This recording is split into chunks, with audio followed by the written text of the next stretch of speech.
নমস্কার। এখন তো অনেক মানুষেরই দেখুন আর্থিক সংকট তো ইগনোর করার মতো নয়। খুবই অর্থকষ্টে মানুষ দিন কাটান অনেক মানুষই। এবং যারা দেখুন বিভিন্ন জায়গায় ঘুরে ঘুরে বিভ্রান্ত আর খালি অ্যাস্ট্রোলজির চ্যানেল ফলো করেন, কোথায় ওয়ে আউট। কে বলছে কনমালেক্সা কথাটা বলুন আর অর্থ জর্জর করে পড়বে। কেউ বলছে বালিশের মধ্যে এটা লিখে রাখুন, হাতে এটা লিখে রাখুন। এগুলো পড়ে কিন্তু আসে না কিছু। মাইন্ড ইট, হ্যাঁ।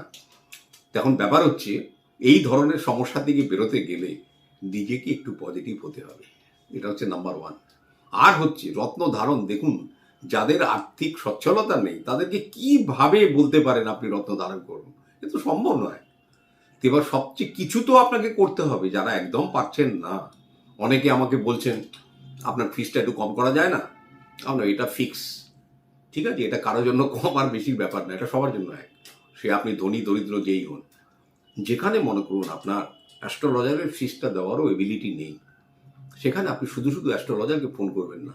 কারণ সে যখন একটা রেমেডি দেবে তারও তো একটা কষ্ট আছে, তো এটা বোঝার চেষ্টা করুন, তারও তো একটা কষ্ট আছে। বিনা খালি অ্যাস্ট্রোলজার দেখালেই আপনার লাইফের চাকা ঘুরবে না। অনেক কিছু নিজেকে পরিবর্তন করতে হবে। শুরু করুন না, প্রথমে নিজেকে একটু পজিটিভ করার চেষ্টা করুন।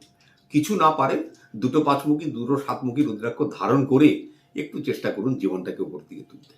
যখন একটু স্টেবিলিটি আসবে তখন একটি ফিরোজা আর একটি সুলেমানি হাকিক, এই ফিরোজাটা অনেকটা এরকম, সুলেমানি হাকিক অবশ্য আমার হাতে নেই। ফিরোজা আর একটি সুলেমানি হাকিক, খুব একটা মূল্যও নয় এটা। এই দুটো রত্ন ধারণ করলে কি হয় আজকে এটা বলছি। মানে ফিরোজা রত্নকে আমরা বলি যে জেম অফ সাকসেস, এটা আমি বহুবার বলেছি।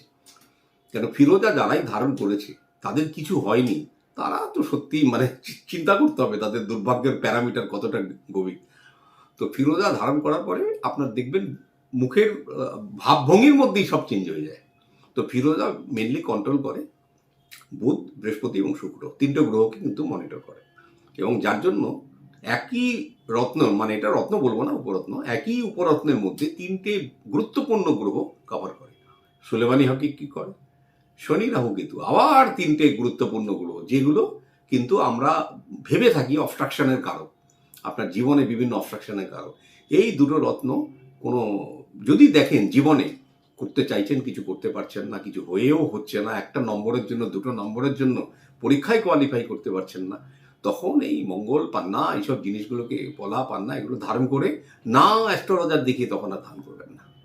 এইগুলো করুন।